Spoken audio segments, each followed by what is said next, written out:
اس کا اسلوب جو ہے وہ خطبے کا ہے، اوریشن، اور یہ کہا جا سکتا ہے it's a collection of divine orations. یہ اللہ تعالی کے خطبات کا مجموعہ ہے۔ مختلف اوقات میں خطبے نازل ہوتے تھے حضور پر صلی اللہ علیہ وسلم۔ اور یہ بھی جان لیجئے کہ عرب میں ادب کی دو ہی صنفیں تھیں جو معروف تھی، یا شعر یا خطبہ۔ یا خطیب ہوتے تھے بڑے شعلہ بیان خطیب، اور یا شاعر ہوتے تھے۔ تو یہ جب شعر کے اسلوب پر نہیں تھا تو خطابت کا اسلوب ہے جو اللہ نے اختیار فرمایا، اور ہر موقع پر ہر مرحلے پر جو خطبہ اس وقت کے حالات کی مناسبت سے نازل ہوا وہ ایک صورت ہے۔ تو یہ ہے کلیکشن آف ڈیوائن اوریشنز، یہ اللہ تعالی کے مجموعہ خطبات الہیہ اسے کہا جا سکتا ہے۔ لیکن اس سے جو چند نتیجے نکلتے ہیں وہ نوٹ کرنے ضروری ہیں۔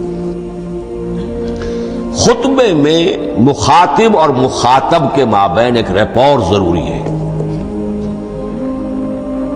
اگر کوئی مصنف بیٹھا کتاب لکھ رہا ہے، اس کے سامنے کوئی سامع نہیں ہوتے، وہ تو اپنی مگن میں جو بھی خیال ہے اپنے دل میں وہ لکھ رہا ہے۔ خطبے میں سامنے ہوتے، اگر ان کے درمیان رپورٹ نہ رہے، ہم آہنگی نہ رہے، تو پھر وہ خطبہ غیر مؤثر ہو جائے گا۔ لوگ جو ہیں ان کو اونگ آنے لگے گی، وہ متوجہ ہی نہیں رہیں گے۔ تو ایک رپورٹ مخاطب اور مخاطب ان کے درمیان۔ دوسرے یہ کہ خطبہ کا ایک وصف لازمی یہ ہوتا ہے کہ ایک واقعاتی پس منظر ہوتا ہے پیچھے موجود۔ اب کوئی شخص ہے سیاسی تقریر کر رہا ہے، ایک خاص پس منظر موجود ہے، اس میں وہ ان چیزوں کی طرف حوالے دیتا چلا جائے گا، صرف وہ تفصیلات بیان نہیں کرے گا، اس لیے کہ وہ لوگوں کو معلوم ہے آج کے دور کا ایک واقعہ ہے، لوگوں کے علم میں ہے۔ لیکن کتاب میں آپ لکھیں گے تو پھر وہ پورا واقعہ بھی بیان کرنا پڑے گا آپ کو کہ یہ کب ہوا، کیسے ہوا، جس کا میں حوالہ دے رہا ہوں۔ لیکن خطبے کے اندر پس منظر جو ہے وہ موجود ہے، اور اس کے حوالے سے صرف جو اشارات اس کی طرف ہو جائیں گے۔ نمبر 3 یہ ہے کہ خطبے میں تحویل خطاب بہت ہوتا ہے۔ تحویل خطاب سے کیا مراد ہے؟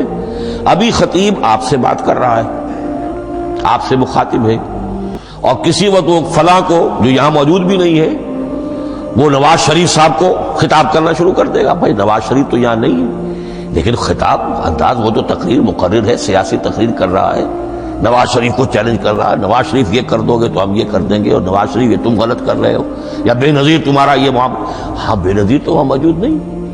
صدر ایوب صاحب کو جو بھی گالیاں دی جاتی تھی تقریروں کے اندر، وہ خود تو وہاں موجود نہیں ہوتے تھے۔ تو اس میں تحویل خطاب نوٹ کرنا پڑتا ہے، ابھی کس سے بات ہو رہی تھی، ابھی کس سے بات ہو رہی تھی۔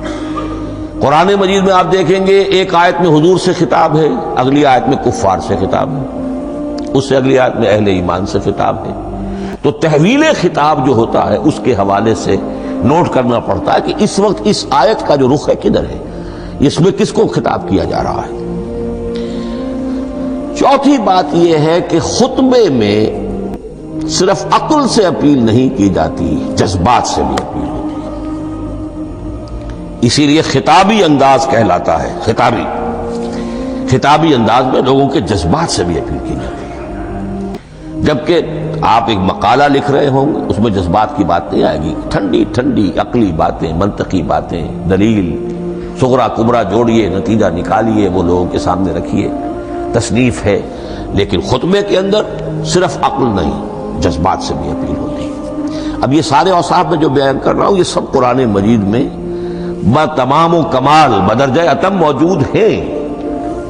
اور آخری بات یہ کہ خطبے میں، اور یہ کہ یہ چیز مشترک ہے غزل میں بھی اور قصیدے میں بھی اور خطبے میں بھی، اس کا اول و آخر بہت جامع اور مؤثر ہونا چاہیے۔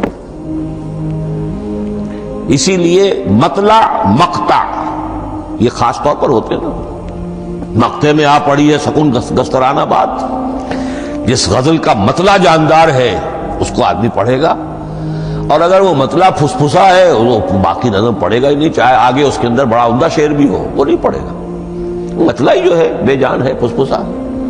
پھر مقطع آخری جو شعر ہو، تو قصیدے میں بھی یہ ہے اور خطبے میں بھی یہ ہے یہی وجہ ہے کہ قرآن مجید کی صورتوں میں اکثر و بیشتر شروع کی آیات اور آخری آیات انتہائی اہم ہوتی ہیں، بہت جامع ہوتی ہیں، جن کو کہا جاتا ہے